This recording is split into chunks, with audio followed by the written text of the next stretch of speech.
Ever tried to sneeze with your eyes open? Let's find out why you probably can't.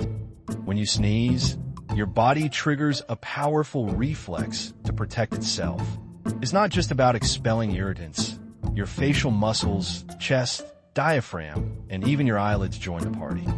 And yes, your eyes automatically close thanks to a built-in reflex arc from your brainstem. But your eyes won't pop out.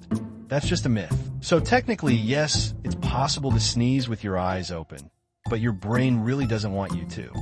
Follow Curious Cat for more weird body facts in under a minute. See you in the next sneezy mystery.